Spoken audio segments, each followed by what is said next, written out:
Nous en sommes maintenant rendus à calculer le rayonnement des ondes gravitationnelles à partir des sources. Donc, on va commencer par une révision du rayonnement des ondes qui pourrait également s'appliquer à toutes sortes d'ondes, en particulier les ondes électromagnétiques. Je vais supposer ici que vous êtes un peu rouillé en électromagnétisme avancé, donc je vais refaire des choses que vous avez peut-être déjà vues. Si vous êtes à l'aise avec les potentiels retardés, alors vous pourrez peut-être sauter cette section. L'important c'est qu'on puisse à la fin se convaincre de cette formule, c'est-à-dire que la déformation à trace inverse est donnée par cette formule en fonction de la source de l'onde, donc une intégrale sur les coordonnées de la source, donc à l'intérieur de la source, avec le temps retardé ici, R est la position de l'observateur au temps t. Donc j'ai une formule ici qui ressemble beaucoup à ce qu'on pourrait démontrer en électromagnétisme. Et donc c'est ce que je vais démontrer dans cette petite sous-section. Si, encore une fois, vous êtes heureux avec ça, vous pouvez passer une bonne partie de la vidéo jusqu'à ce qu'on arrive au point suivant, l'approximation des sources compactes. Donc je reviens ici et je vais faire ma petite démonstration. Donc, on veut résoudre cette équation d'onde avec source. On va l'écrire de manière générale avec une quantité psi. Psi peut être un peu n'importe quoi, ça peut être une des composantes de ça, bien sûr. Et ρ serait une façon d'écrire la source qui est un peu plus générale, ρ de x. Donc, la technique habituelle qu'on présente maintenant, c'est de définir ce qu'on appelle une fonction de Green. Fonction de Green, c'est cette fonction g de x. Je parle ici de x comme un quadrivecteur, de sorte que le d'Alembertien de G, donc l'équation d'onde appliquée sur G, me donne une fonction delta quadridimensionnelle au point centré à l'origine et au temps t égale 0. Donc si on peut trouver une fonction G qui respecte cette équation-là, on peut trouver la solution à psi simplement en intégrant la fonction Green de cette manière. On le voit tout de suite.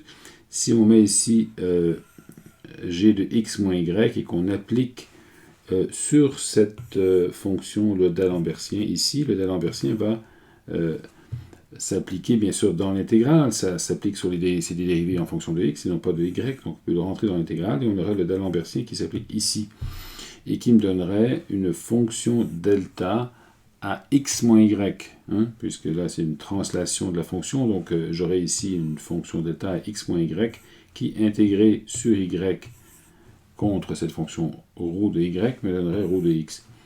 Donc c'est la technique des fonctions de Green, quoi. On va montrer que la fonction de Green est donnée par cette relation.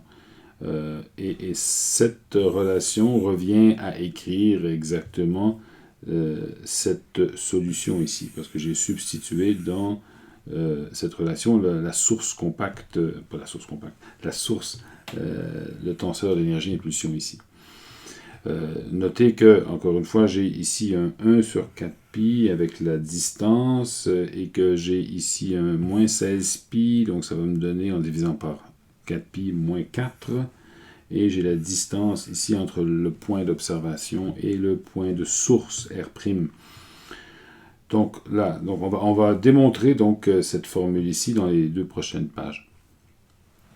Donc commençons par introduire une transformée de Fourier temporelle seulement. Donc on transforme sur le temps. Donc j'ai g de tr et j'ai introduit une transformée de Fourier dans le temps, g tilde de oméga r. Donc transformée de Fourier inverse, transformée directe, comme ça.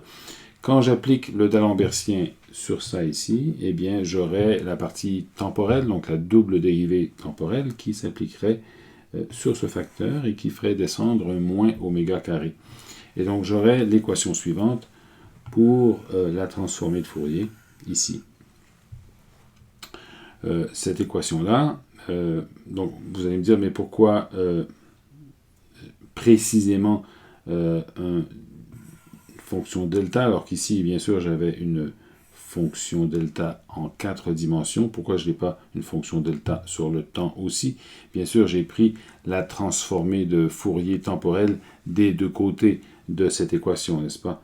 Donc, en prenant la transformée de Fourier temporelle du côté droit, eh bien, la fonction delta sur le temps devient simplement 1.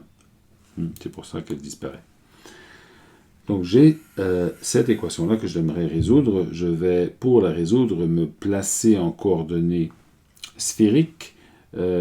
Et je pourrais donc, en coordonnées sphériques, en supposant, ce qui est normal, que G tilde ne dépend pas des angles, l'équation est isotrope dans l'espace, il n'y a pas de raison que la fonction de Green dépende des angles, elle ne dépend que de la distance. Donc j'écris ici le Laplacien en fonction de, en coordonnées sphériques, uniquement pour la coordonnée radiale. G plus oméga carré fois G, autrement dit, je me suis mis ici, j'ai changé le signe des deux côtés, hein, et donc j'ai moins la fonction delta, et je vais me placer à l'extérieur de l'origine. Donc je vais supposer que la coordonnée R est plus grande que 0. Et pour résoudre cette équation, je vais poser U égale R fois G. Et donc je multiplie par R partout. Et j'aurai ici, et bien sûr je parle ici de G tilde, pardon. Voilà, je vais corriger comme ceci. Voilà. Donc U égale R fois G'. Donc j'aurai U ici, et je multiplie par R, donc j'aurai U, deuxième dérivée par rapport à R, non, plus oméga carré fois U égale 0. Solution connue, c'est une équation dont les solutions sont des cosinus et des sinus, ou des exponentielles avec I oméga R ou moins oméga R. Donc j'aurai cette solution-là. Je divise par R pour obtenir G tilde, et j'ai G tilde ici. Okay. J'ai deux termes, deux solutions, qui correspondent en fait à une onde sortante et une onde rentrante. Donc si je fais la transformée de Fourier dans l'autre sens pour retrouver cette quantité-là, donc en intégrant sur les fréquences, avec ce facteur fois ces facteurs, j'obtiendrai une fonction delta. Delta sur t moins r ou de t plus r. Donc j'ai les deux termes qui sont ici. Bon, quelle est l'interprétation de ces deux termes? Le premier terme correspond à une solution retardée, c'est-à-dire que le signal parvenant à l'observateur est retardé par rapport à la source, hein, c'est la causalité, alors que le deuxième terme est une solution avancée. Donc on va rejeter cette solution, on va ne conserver que la solution retardée pour des raisons de causalité. Et donc, ce qui revient à dire que dans l'espace réciproque, pas dans l'espace réciproque, mais en fonction des fréquences, on écrit ceci. Bon, alors, quelle est la constante A? Il nous reste à démontrer que la constante A est donnée par 1 sur 4 pi. Pour démontrer ça, on va retourner à notre relation ici. On va l'intégrer à l'intérieur d'une petite sphère centrée à l'origine, une petite sphère de rayon A. Donc j'intègre ça et je devrais avoir l'intégrale de moins la fonction delta. Donc quand j'intègre, parce que j'ai changé le signe encore une fois, j'ai changé le signe des deux côtés. Donc quand j'intègre ceci dans la petite sphère, j'obtiens 1, en fait moins 1 parce que j'ai changé le signe. Donc j'obtiens moins 1 et de l'autre côté j'obtiendrai donc ici une intégrale du Laplacien de G. Le Laplacien c'est la divergence du gradient, donc c'est une intégrale qui peut se transformer en intégrale de surface par le théorème de Gauss. Donc c'est le flux à travers la surface du gradient de G, plus un deuxième terme qui vient de là, et qui revient à écrire ceci. Quand R est très petit, parce que la sphère est infinitésimale, je peux simplement supposer que I oméga R, la I oméga R est égale à 1, essentiellement. R est très petit, donc j'ai simplement une intégrale ici que je peux faire, parce que j'ai 1 sur R, dr, R carré 1 sur R, et ça me donne quand j'intègre ce terme. Okay? Mais A tend vers 0, ce qui fait que ce terme-là, je le néglige. Il reste à calculer celui-ci, le gradient de G, avec cette forme, le gradient de G va me faire ressortir deux choses. Je pourrais prendre une dérivée par rapport à R, le R qui est la dérivée du facteur 1 sur R, pardon, qui va être le terme qui contribue, donc ça va donner moins 1 sur R carré. Et comme R est petit, le numérateur va être, encore une fois, égal à 1. La dérivée pourrait aussi s'appliquer au numérateur, mais vu que ça va faire descendre oméga, et que j'aurai ici 1 sur R, l'intégrale serait plus petite et je pourrais m'en défaire. Donc en fait, la seule chose qui contribue à cette ce gradient dans l'intégrale, c'est le terme en 1 sur R carré dans le gradient, qui, lorsque je l'intègre, me donne moins 4pi sur A. Et donc, ceci étant négligeable, j'en conclus que A est égal à 1 sur 4pi. Donc c'est un peu rapide, mais c'est des choses que vous avez peut-être déjà fait dans le passé. Donc, conclusion, la fonction Green est égale à ça. Et donc, on intègre la fonction Green, on applique, cette formule, sauf que ici, on va remplacer le t qui est ici par t moins t', parce qu'on a un x moins y ici, donc ça revient à remplacer t par t moins t', et r par la grandeur de r moins r'. Et c'est pour ça qu'on obtient cette relation ici. On peut maintenant intégrer sur t', parce qu'on a une fonction delta. Ça consiste à remplacer le t' par t moins r moins r'. Donc le t' qui est ici est remplacé par t moins r moins r'. C'est ce qu'on appelle le temps retardé, ce qui veut dire qu'au temps t de l'observateur, c'est le temps t moins r moins r' de la source qui compte. Ça tient compte du fait que le signal prend un certain temps à se propager à la vitesse de la lumière. Voilà. Donc ça, c'est la solution générale pour l'équation d'onde avec source. Ici, on l'applique à cette forme pour cette quantité, donc on l'écrirait plutôt comme ceci. Voilà ce qui termine notre première démonstration. Bon, maintenant, continuons. Nous allons supposer, on va faire quelques approximations, donc on va supposer que la source est non relativiste. Donc c'est un gaz stellaire, c'est une planète, c'est une étoile ou une étoile binaire, mais que le mouvement des masses n'est pas relativiste. Est-ce que c'est justifié? La plupart du temps, oui. Il y a des exceptions. Quand deux trous noirs se fusionnent, comme dans les événements qui ont été observés en 2015 et depuis par LIGO, à la fin, sur le point de se fusionner, les deux trous noirs ont des vitesses qui s'approchent de la vitesse de la lumière, qui sont comme une fraction non négligeable de c, par exemple 0,6 si j'ai une bonne mémoire. Donc ce ne serait pas vrai dans ce cas-là, mais dans les autres cas, c'est bien. Donc on néglige le retard au sein de la source, c'est ce que ça veut dire. Donc la source va tellement lentement qu'on peut remplacer au sein de la source, bien sûr,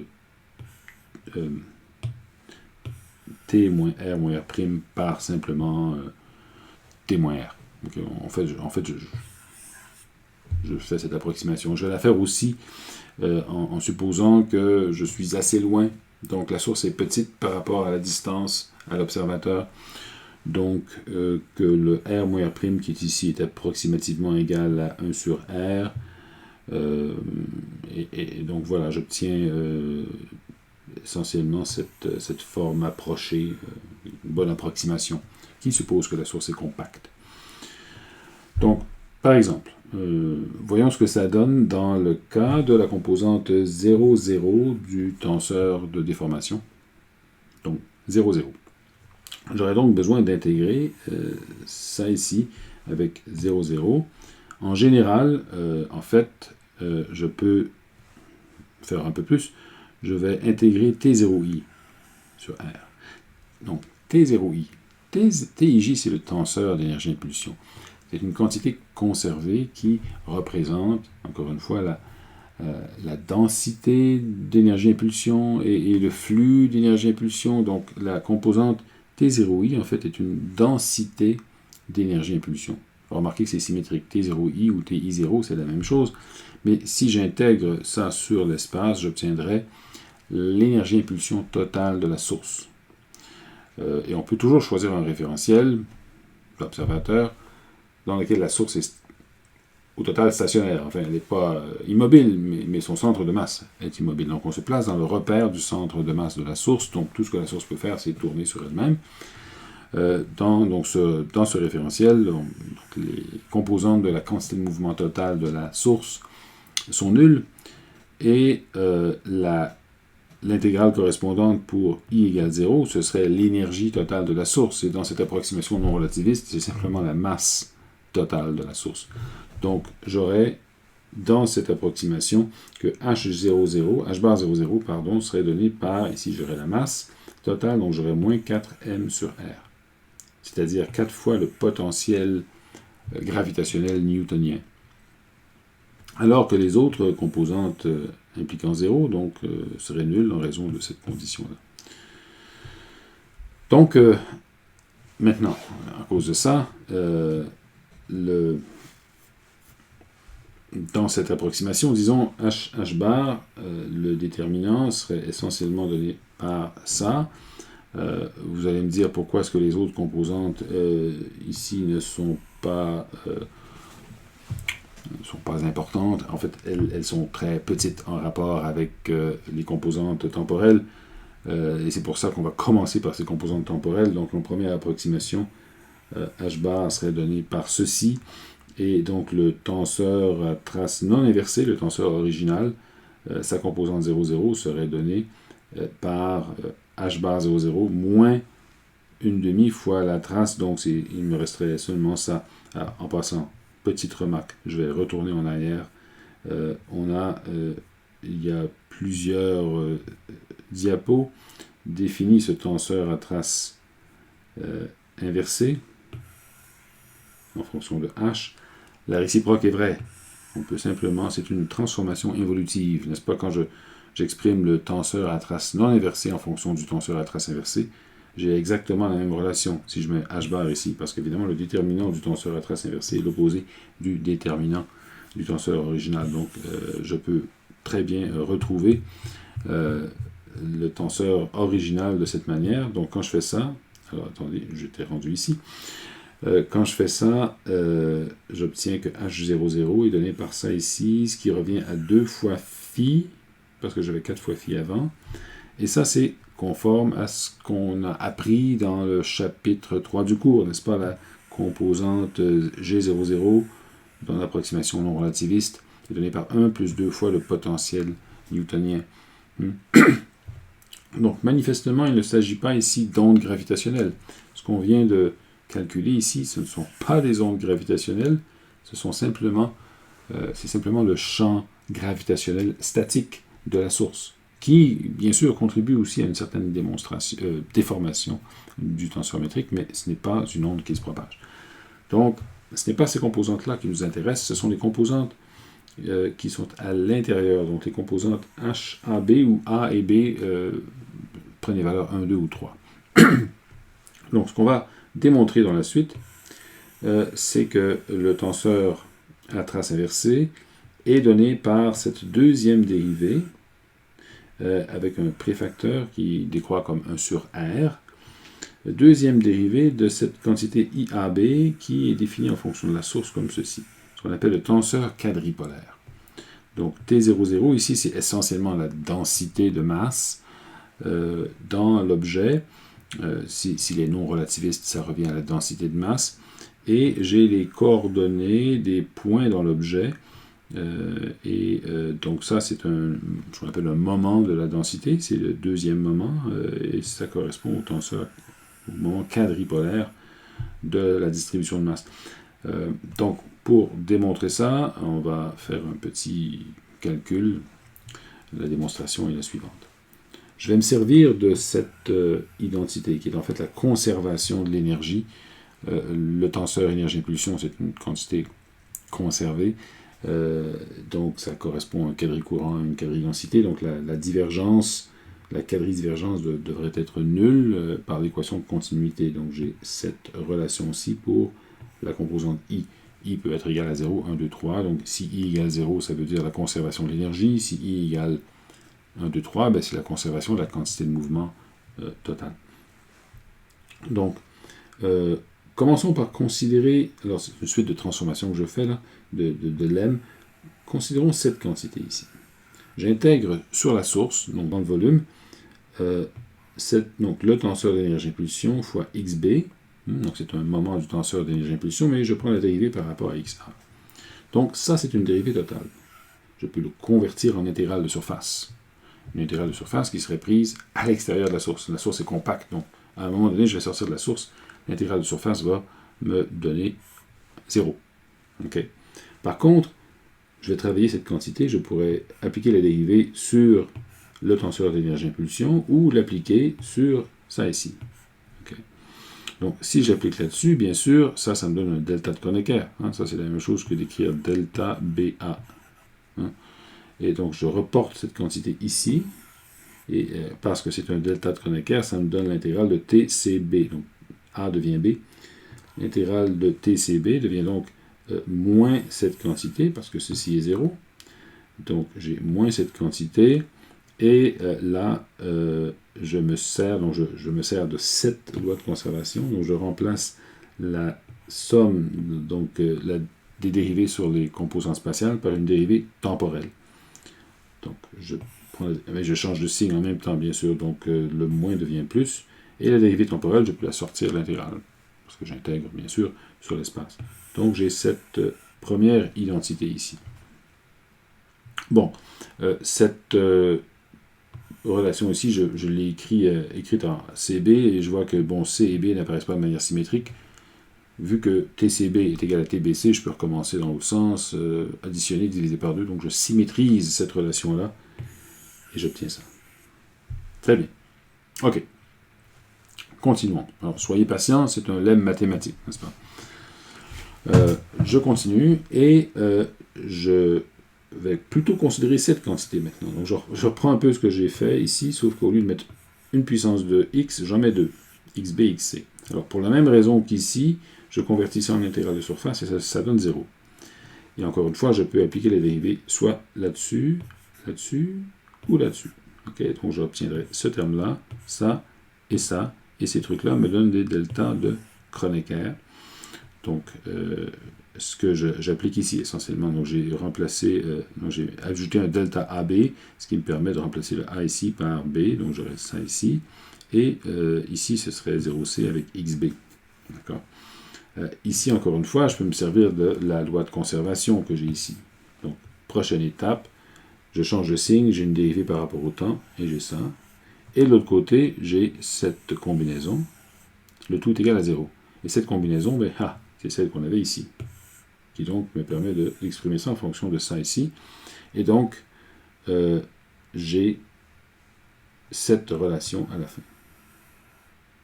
OK. Bon, cette dérivée par rapport au temps, c'est la dérivée du tenseur quadripolaire. Magnifique. Où j'ai défini, je le redéfinis ici. Donc, si on retourne en arrière, alors retournons un peu en arrière, on avait ici cette relation.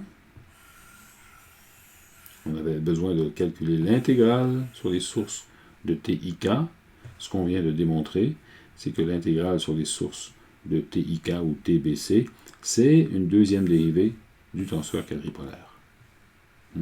Et donc, on vient de démontrer cette relation ici. Bon, remarque là-dessus,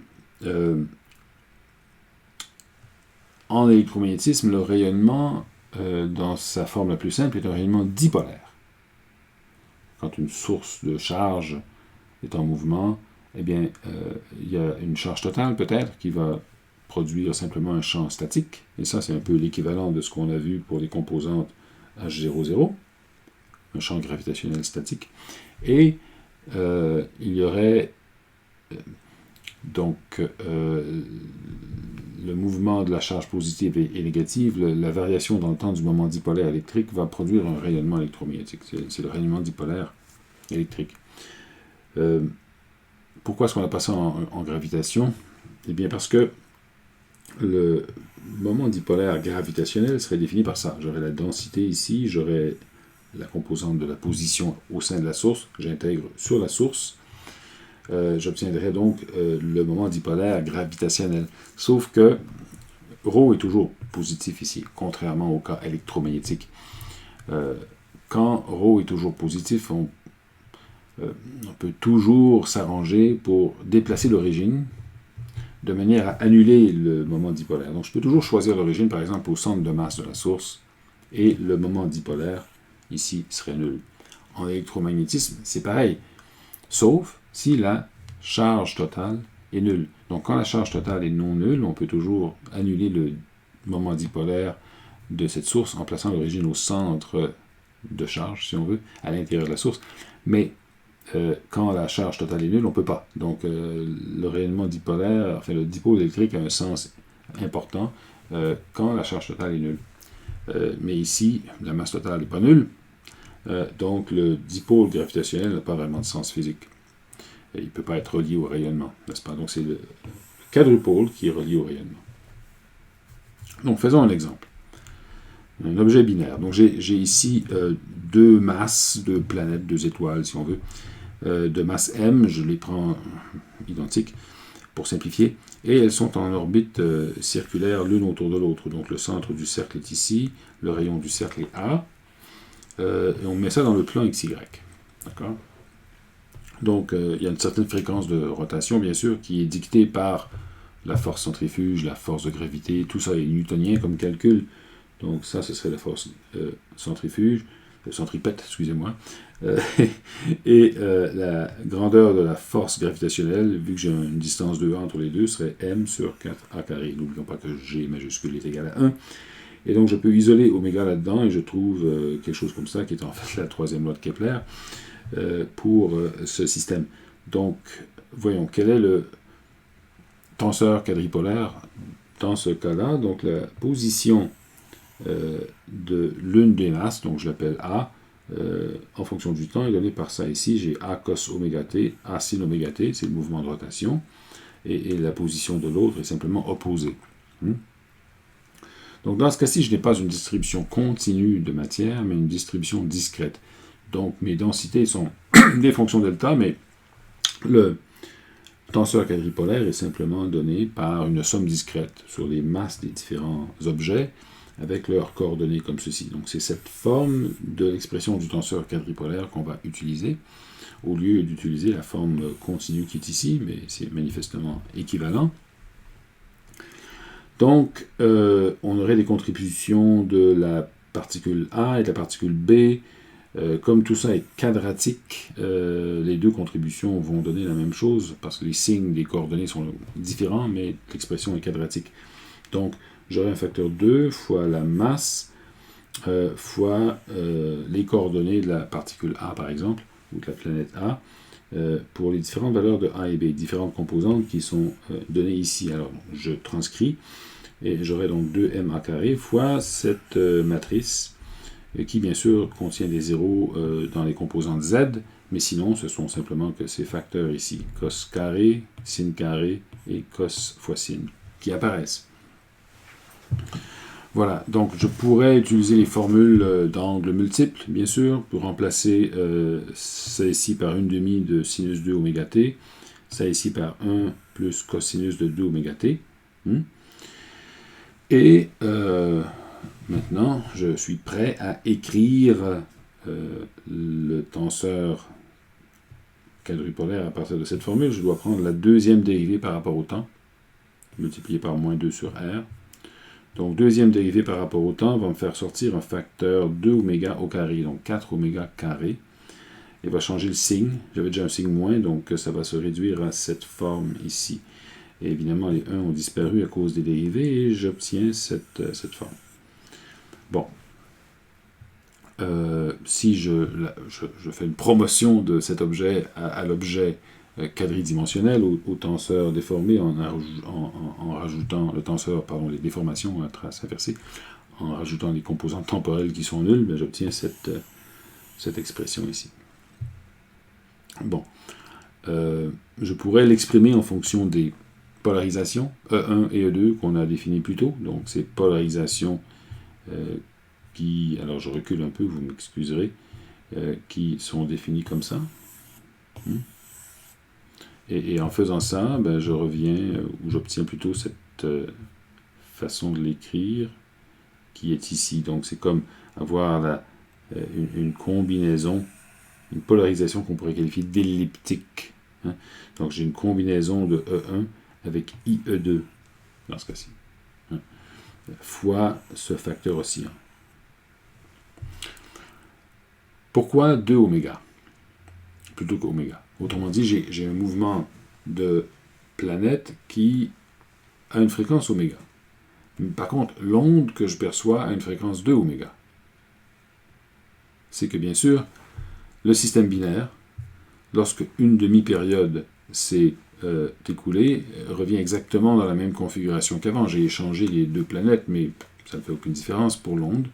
C'est les mêmes distributions de masse.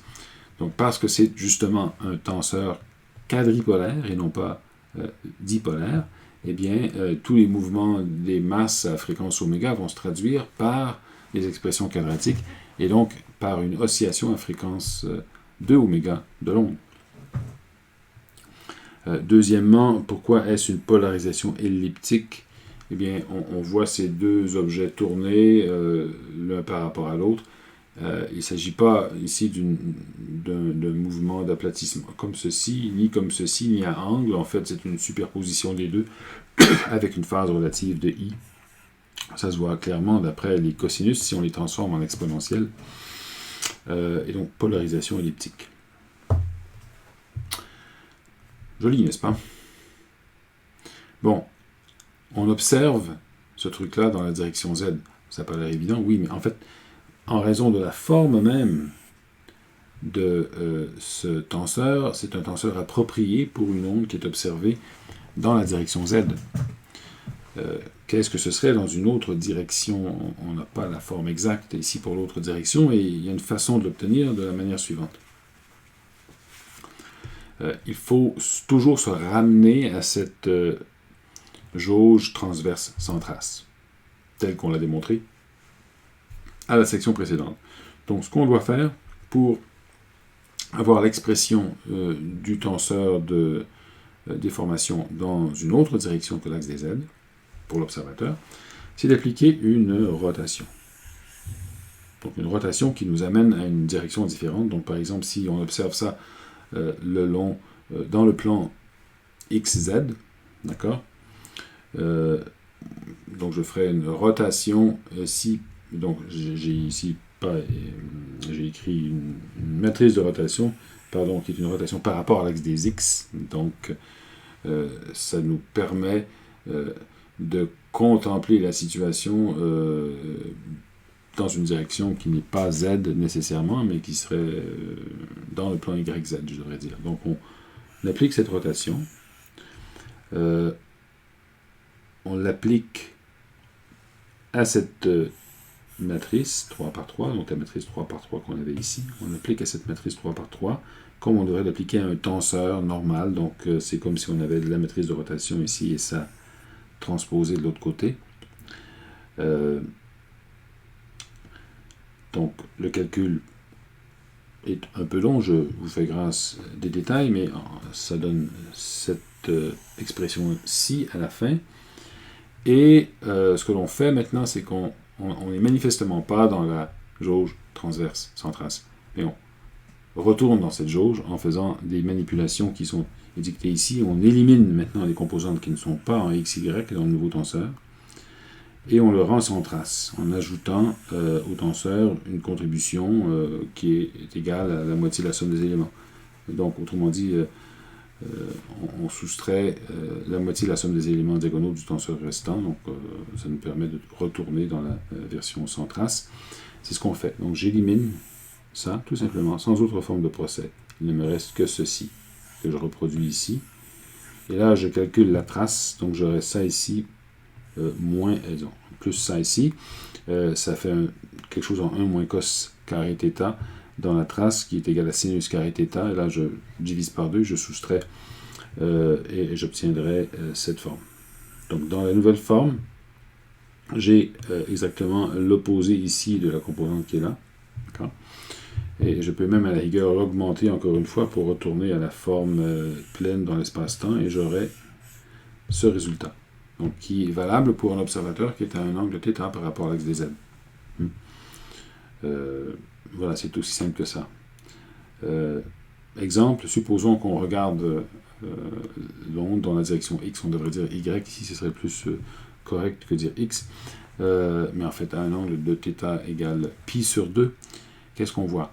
Donc, au lieu de voir les deux masses qui tournent comme ça, notre point de vue est un point de vue sur la tranche, donc on voit les deux masses qui sont en révolution comme ça. Donc ça ressemble à une oscillation linéaire maintenant des deux masses au lieu d'une oscillation circulaire. Et dans ce cas-ci, donc en mettant θ égale pi sur 2, eh bien cos θ vaut 0. Et ça aussi, ça vaut 0. Et donc, on reste avec une expression bien simple, comme ceci, qui correspond à la polarisation E1. Ce qui est normal, parce que le mouvement se fait le long de l'axe des X, comme ceci, et on a une oscillation qui est linéaire et qui mène à un moment quadripolaire qui